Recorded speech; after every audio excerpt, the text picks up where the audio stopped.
It is Wednesday today, May 20th, and I am coming to you from Payson, Utah. I am Christy with Yarn Cafe Creations, and welcome to my second ever episode of the Yarn Cafe Creations podcast. I hope you guys are doing well. It's been a little over 2 weeks since my last podcast, since the first one, and it's a little bit of a gloomy day here in Utah, which I'm okay with. I don't mind gloomy days at all. What have you guys been up to? I hope you've been doing well.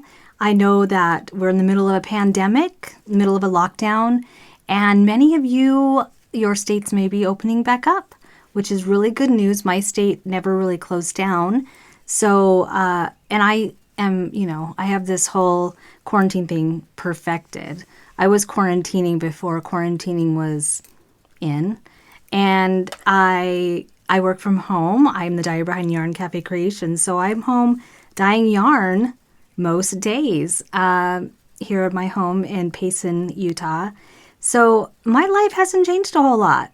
I did get to go out to dinner or to lunch yesterday with my daughter Tristan. Some of you may know her. That was really nice. We went to Olive Garden. That was my first eat out moment since this whole thing started. And I didn't realize how much I missed it until we didn't have it. Anyway, trying to think of things that have gone on since I was here last. I don't know if anything really has. Like I said, I'm home most of the time. I have seen, seen a lot of movies, a lot of documentaries. I have knit a whole bunch, and that's been really nice, very relaxing. And I've been dyeing a whole bunch of yarn. I've been working on new colors. I've been experimenting with new yarn bases. And I've also been working on advent calendars, which are coming up. So I'll plug those real quick. I've got a My Little Pony. It's called A Very Minty Christmas. And it's going to be bright and cheery colors, 24 mini skeins plus one full skein. And it's going to be Christmas in July. So those are going out in June. I do have a few left if you'd like to purchase one. They're in my shop, which is yarncafecreations.com. And I have a second advent. It's one, we're on the 4th year of this. My daughter Tristan, who is Dragon Horde Yarn, we team up every year and do a Harry Potter Christmas at Hogwarts advent calendar. And we're on the 4th year. I can't even believe that. So I've been working really hard already making those. Those will be shipping out sometime. Gosh, they could ship out anywhere between August and October. We want to have them to you by November so that you can start opening them in December 1st. So 24 minis again, one full skein.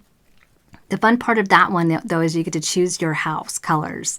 And that only affects the final main skein. But it does make it a little bit fun, a little more fun, to be able to know that you're going to be getting a customized house color main skein. And that's been a lot of fun the last 3 years. It's a lot of work, but my goodness, it's just really cool to be able to say we're right in the middle. We're at year 4. What else have I been doing? Oh my goodness. I don't even know, you guys. I ran out of mascara a long time ago. And I just ordered some today. So my eyelashes are looking a little rough. It's okay. I'm okay with it. And I have, we had Mother's Day, which my kids came over and visited with me. I have, 2 of them did. 2 of my daughters. I have one that's living up north in Salt Lake City and one that lives in Arizona. And they weren't able to come out, and that's totally fine. And that was nice. So they brought me cupcakes and a plant. Tristan brought me a plant, which was really cool. It's basil and a little fairy garden, which was really cute. So that was nice. I hope you all had a good Mother's Day if you are a mother, or if you were able to visit with your mother or someone who represents motherhood in your life. If not, maybe it was just a great day for you. I think that's great too. In fact, on Mother's Day, after my kids came, I went and dyed yarn. I enjoy dyeing yarn. It's my job, but I also, it's an artistic outlet for me, and that was a lot of fun. I worked on some new colors on that day. And I will be releasing some new colors in the coming couple days. I put together, I've had a lot of fun making fades for the, what is it called? The cardigan I just made. Oh my gosh, Comfort Fade Cardi. That is just such a fun knit. And I have 2 fades in my shop. And I've made both of them. And I loved the colors. But I'm working on one that's got purples in it. And one that's got reds. It coordinates with the Honeycrisp that I'm making socks out of right now. So those will be coming to the shop, and I might put together, look at me, I love red. I love red. I'll be putting together some other fades too, but yeah. And I'm, looking ahead with the way things have been going, I hope we all can make it to Rhinebeck. That's coming up in October. I don't know though. New York got hit pretty hard, so I don't know if they're going to have it. I hope so, because I sure miss seeing all of you. But I want to make sure that if we do go to Rhinebeck, that I have sweaters made. So I've been working on that. I have a new sweater to show you today and a new sock. Yeah, I think that's all I've been doing. Oh, we got a new lawnmower. Is that a nerdy farm thing to talk about? We got a new lawnmower. And I'll tell you, we have 6.25 acres out here in Payson. When you have to mow a lawn, we don't mow the whole 6.25 acres, but we have a big front yard and a big backyard. And when you don't have a lawnmower that works, it's not enjoyable. And I'm the one that usually mows the lawn. I love mowing the lawn. I don't put on headphones because I wear hearing aids. So I pipe in some Pandora, some music, turn it up loud enough that I can hear it over the lawnmower. And I go out there and it's kind of a really cool outlet for me just to zone out and mow that lawn. I don't know. For those of you that have mowed lawns it's a riding lawnmower. And it's just relaxing. And it's kind of fun because you feel like you're on this little car. I don't know. When I was young, we had 2 riding lawnmowers and I was too young to drive. So the riding lawnmower was kind of like my own little car. It was a lot of fun. That's just my childhood though, growing up on a farm and stuff. But anyway, if I think of other things to talk to you about, I'll bring them up as we go along. But I'll just show you real quick. I don't have any finished projects that I've actually finished this week since the last podcast. I did finish my second sock of the blooming sock, so I will be publishing that soon. And I am finishing the second sock of one of the other patterns that I had published. And that's really all I've been doing.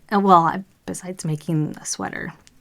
But I started working I like to have a pair of socks going. I know a lot of people are like that, but I like to just have them there in case I don't feel like working on picking up a sweater, or if I'm at a spot in a bigger project where I can't bring it with me to a restaurant or an appointment or something, or if it's lunch break. I usually come out of the studio and sit at my counter, and I'll knit while I eat lunch, and I usually take a full hour at least just to really have a good break. But these socks I like to have sitting there just to work on for a little bit while I eat and not have to think too much about it. But this is a cute little cable design. It'll look like this going up the leg, and a seed stitch going up the other side. The texture of a seed stitch, I don't know what it is about seed stitch, but it just feels really nice. But this is my Honeycrisp colorway. And this is on the Biscotti sock base, which is 85% superwash merino, 15% nylon, and it's 4-ply. I also have the Bonbon sock, which is 85-15, but it's 2-ply, and I really like that base too. It's got a little bit of a slightly different gauge. It's a little bit thicker than this one, but I've really enjoyed making this. They're made on a size, I think these are size 1. Yeah, size 1 needles. And the patterns, I usually write my patterns for sizes 5 up to either a 9 or 11, depending on the pattern. And if you want to reach out to me, if it's not in your size, maybe I can help you adjust it. But I don't even know what I'm going to call this one. I just like the little cables. Loud cars going by. I just love the little cables, and it will be opposite for the next one. I don't know what I'm going to call it, but I'm going to make these ones a little bit taller. I like longer socks. And so I'm going to do that. I will probably do a heel flapping gusset for this one, but you can always stick in an afterthought heel. And I've never made a toe-up sock, but somebody reached out to me with my last pattern and asked me to help her figure out how to do it toe-up. And I may try that. I've never done one before. Have I done magic loop? I've never done magic loop socks either, but I don't think that would be very hard to figure out for the heel and stuff. So maybe I'll write different versions. But that's just a fun pattern that I put together just to have something to knit on. And hopefully I can write that up, as well as the blooming socks, which I showed on the last podcast. That one's getting written up, and I've got to just get that published. I've just been busy doing yarn and stuff. So that's my first project that I'm working on, and yeah, that's been a lot of fun. The thing about socks too is it's just a little project that, I don't know about you, but having finished objects it's important to me. I think having projects that I can finish that are made out of DK, worsted, like a hat or something, sometimes I have to stop what I'm doing and just make something that I can finish.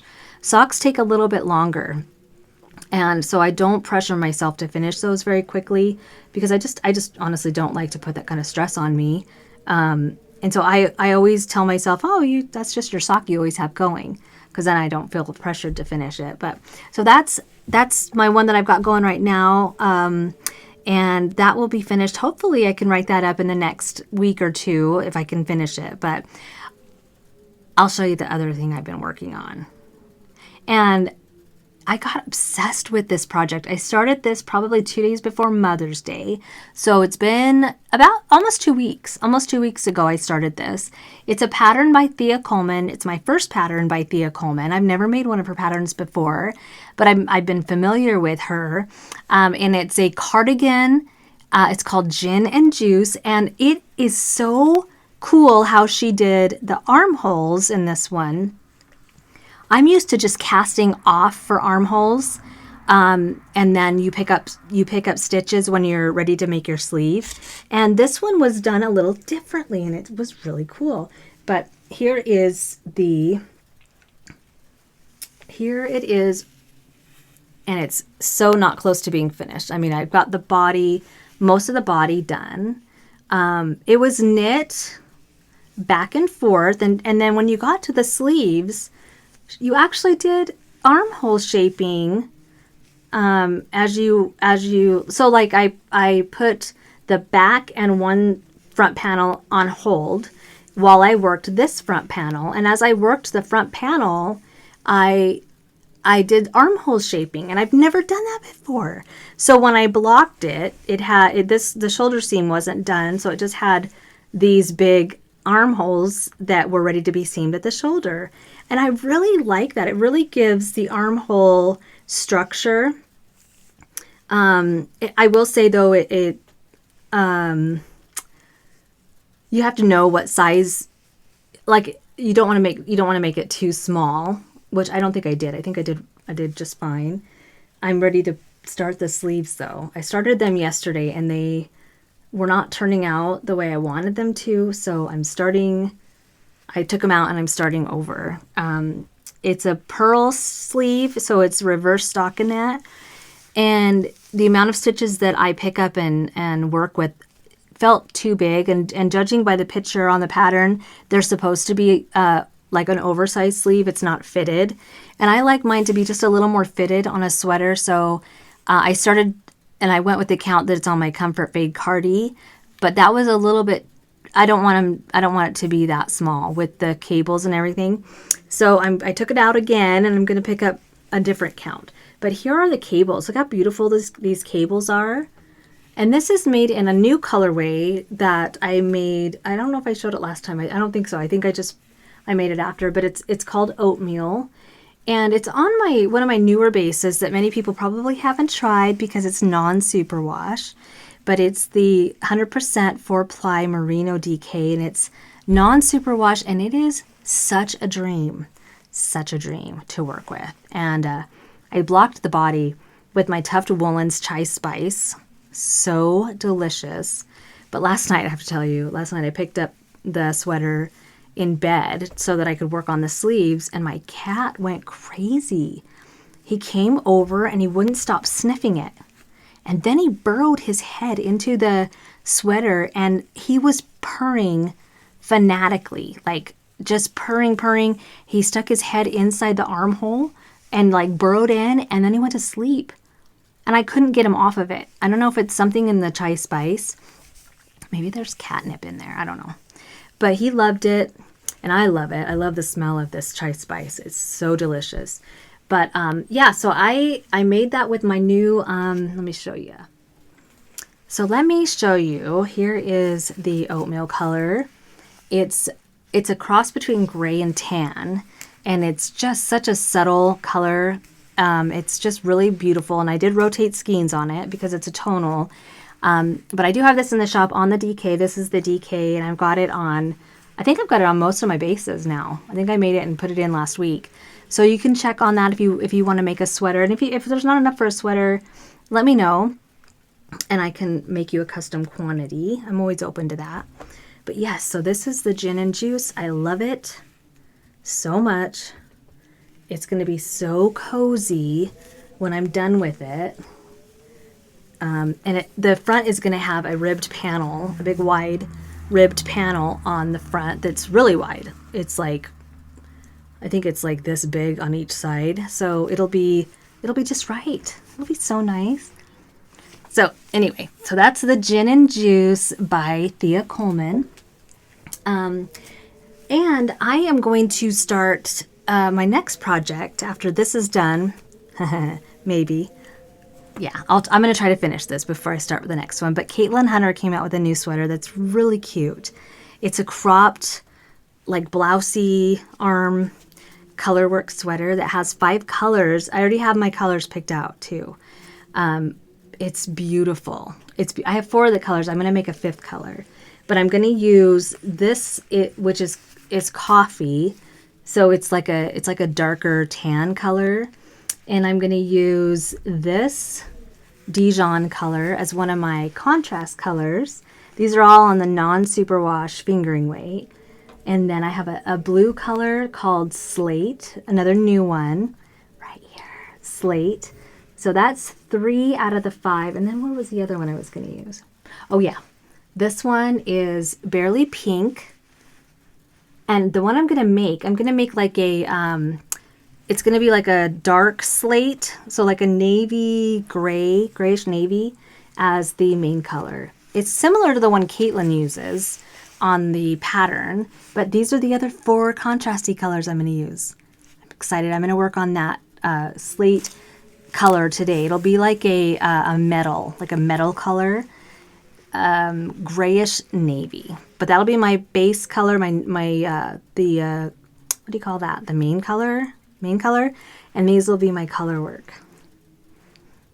But this is the non-superwash, my macchiato base, which is so soft. And you know, it's interesting how we get used to non-superwash and almost a little fearful of, we get used to superwash and we get fearful of the non-superwash. But honestly, I hand wash all my sweaters anyway. And I block them when I dry, even my superwash ones. I don't throw those in the washing machine. I do my socks though, and then I usually hang those to dry. But I started thinking about it, and I thought, I really love the feel of the non-superwash. It really is it is much softer and loftier. And the thing about non-superwash too is it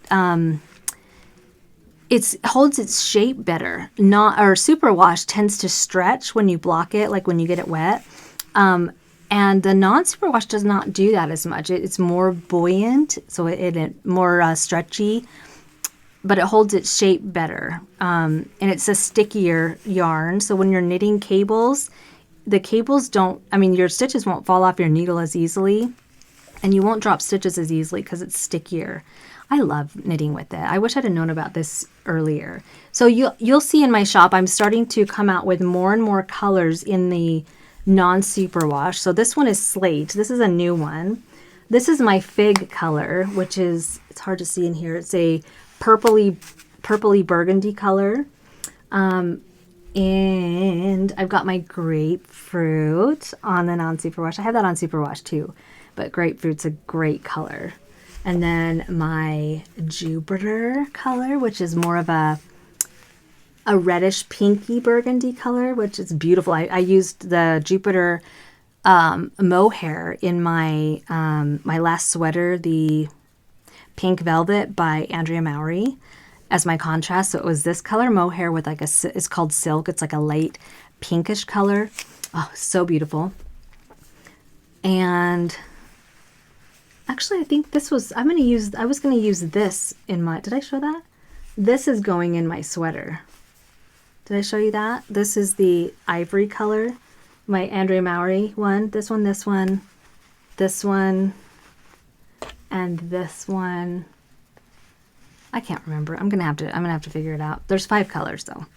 But this is the ivory, which is a beautiful light tan, very light, creamy tan color. It's great for contrast, great for brioche too. And then I have this one is called Powder because it's a barely blue. It's a powder blue. So pretty. And then, White Pepper is another one. I also have one called Pepper, which is a darker gray. But I am just trying to expand my the colors in the non-superwash, and lighter. It dyes up a little bit lighter when you're working with non-superwash. Oh, here's Pepper.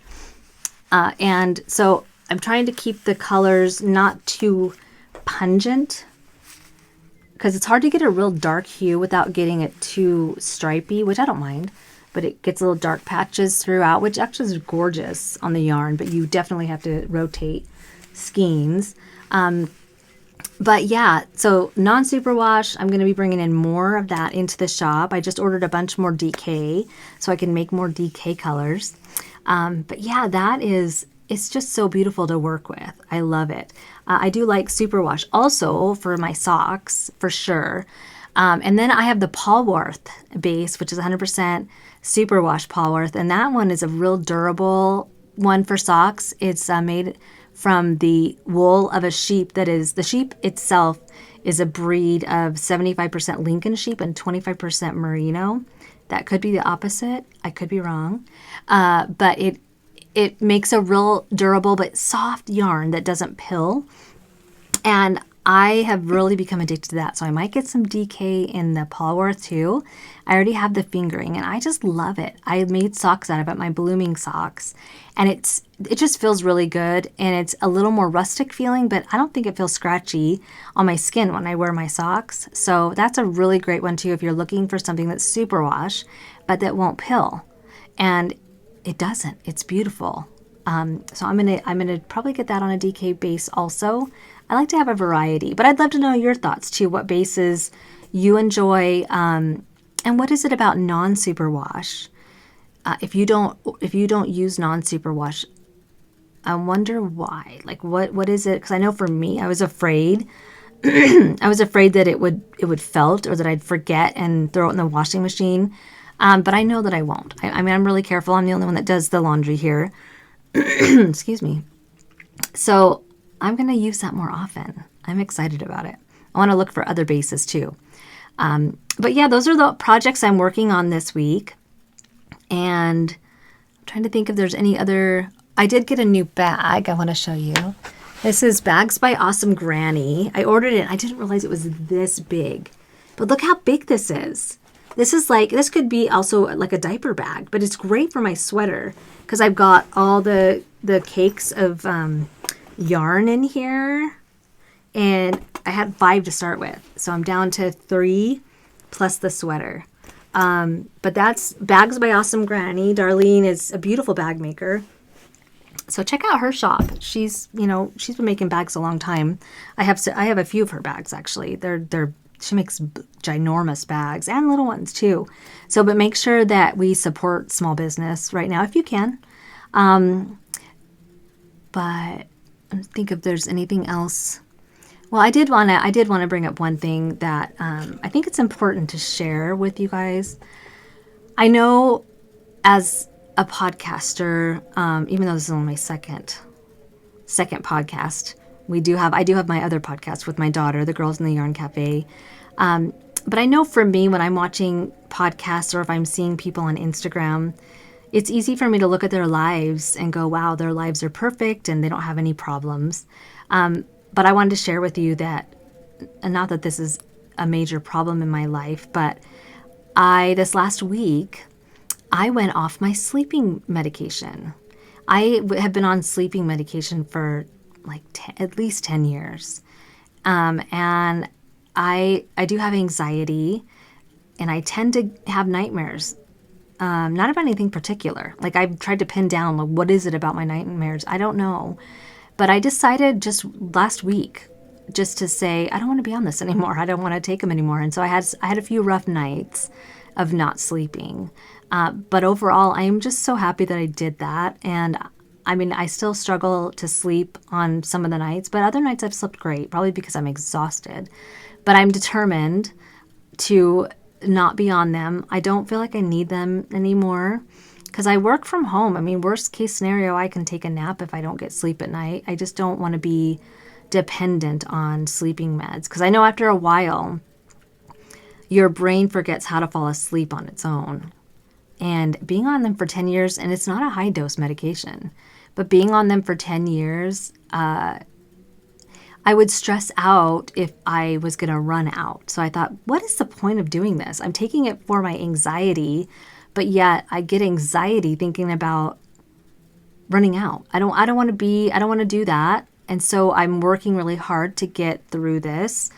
And again, I'm not telling you this so that you feel sorry for me or that, I know that there are people with so much worse going on in their lives right now, but I just wanted to share with you that lives aren't perfect despite what you see online. And I'm working really hard to get through that. And it has been a little bit of a struggle. Sleep's important. But, I've been surprised at the fact that I can sleep.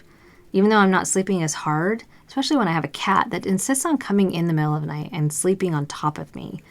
I guess being on the sleeping meds, I didn't notice it as much. So now I'm really noticing it. But he's a sweet kitty. So I just wanted to share that with you. And I know for those of you that don't know, I'm a marriage and family therapist, although I'm not seeing clients right now. But mental health is always on my mind. Always. When I'm seeing what's going on in the country right now, I think, can you hear the wind outside? It is so windy out there. But I think about all of you. I think about the people that I don't know that are going through this pandemic and are alone. Maybe they don't have family. Maybe maybe you are one of those that doesn't have family. Maybe you're not working right now and you're staying home and it's a real struggle. So I want you to know that you're on my mind, and please reach out for help if you need help. Please call somebody. This will pass. We are going to get through this. And I also want to say, shame on the media who are scaring people to death. Okay, I said it. Shame on them. People are dying. People are getting sick. But 99.5% of the people will not die from this. And I just worry, and I'm not saying this to beat up on the media, but I just worry about people's mental health.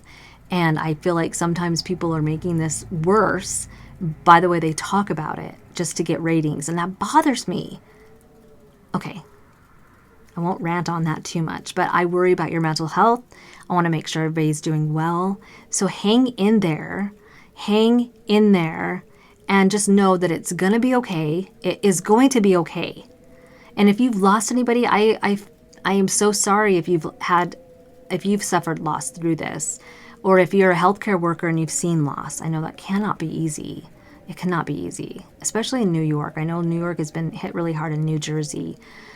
So my heart is with all of the families. My heart is with all of you having to see all of this. But I just want you to know it's going to be okay. We're going to be okay.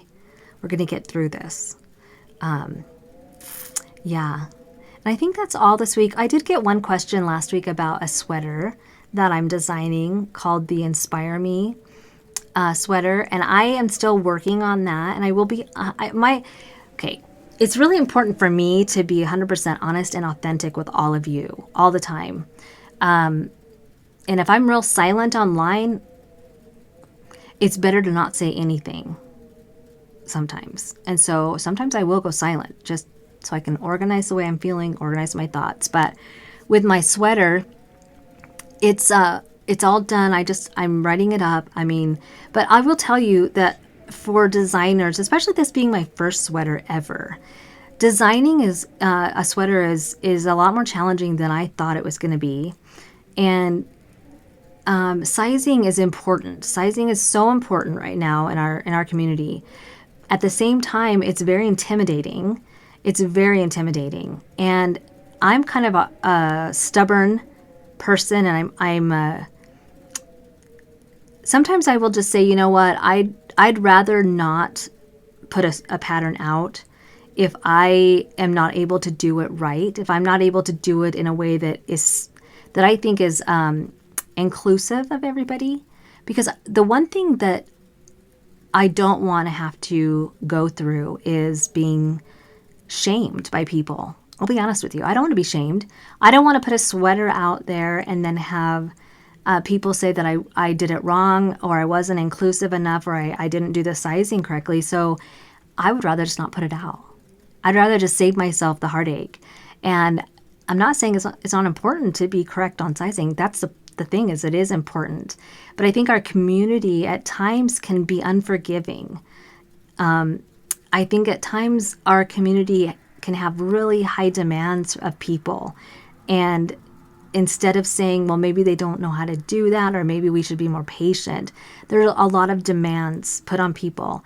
And I just look at that and go, I don't have to design a sweater. I don't have to put a sweater design out. It's my choice, right? And so I'm at this crossroads with this sweater right now, and it seems silly, but right now we're going through so much in our world. We're all dealing with anxiety, and, some of us, I'm lucky that I have a job that I'm still working, but many people have lost jobs. But the last thing I want to have to go through is being criticized. I don't mind feedback, and I don't mind dissenting views, honestly. I welcome dissenting views. I think it's a great way to learn about each other. But what I don't want to go through is being shamed. So I'm put it on pause for right now until I can decide if I can do the sizing correctly. If I can't, then I probably won't put it out. And that's sad. That's really sad for me, because I really want to learn. That's a good way to learn sometimes, is to put a pattern out and have people write me and say, hey, did you think about this? Or you could probably change this about it in order to accommodate more sizes. Or, I've done that with socks, or like the toe up instead of the cuff down every time. But unfortunately, not everybody wants to be partners in learning. I'm a huge advocate for partnering to learn, but not everybody wants to do that. And I think I've already seen many people that are designers slowly back away from our community, and I don't want to see that. But anyway, I'm going to decide what to do. I've talked to a couple people about sizing charts and who's got the best ones out there. But I keep hearing that there aren't any perfect ones. They've all got issues. So I'm still working on that, and I would love your feedback on that too. I will tell you, I am definitely open to feedback, and I enjoy it. I've learned that if you can't look at both sides of an issue, why would I want to just talk to people who agree with me? I won't ever learn, and I'm big on learning. So I want to hear both sides of the issue. I would love your feedback, your suggestions, because I would love to publish this pattern. But I think about publishing it, and I'm like, but maybe I won't do it because I don't know. I don't want to be criticized on my very first pattern. That's hard to go through. So I would love your feedback. Please let me know. I'm probably babbling now, but it's so good to meet with you guys like this. Every couple of weeks, I'm going to try to do this. It's been really nice because like I said, I'm home all day. doing yarn, and I have so many thoughts and so many things I want to share, but I'm not always in the position to get on Instagram and make a video. So I'm hoping that by doing these podcasts, I can stay connected with you. I do want to hear your feedback, so please leave a comment below, like and subscribe if you would like to see more. I always look at the numbers to see, what direction to go with my decisions. So I would love your support if you want to give it. But until next time, I hope you guys have a great couple weeks. Feel free to reach out to me. My shop is open all the time. I'm always putting in new colors in my shop. If you have any requests, would love to hear from you. I try to accommodate everybody. Oh, and also, if you are one of the 2 people that I owe yarn to for a drawing, you're outside of the country, and for some reason, I'm not able to ship outside the country when I go to USPS. It will not let me finish the purchase, so I apologize for that. But other than that, everything is running smoothly right now with orders, so feel free to reach out if you have any requests. But until next time, have a great couple weeks. And I just know that I'm always thinking of you guys. Always. Okay, we'll see ya. Bye-bye.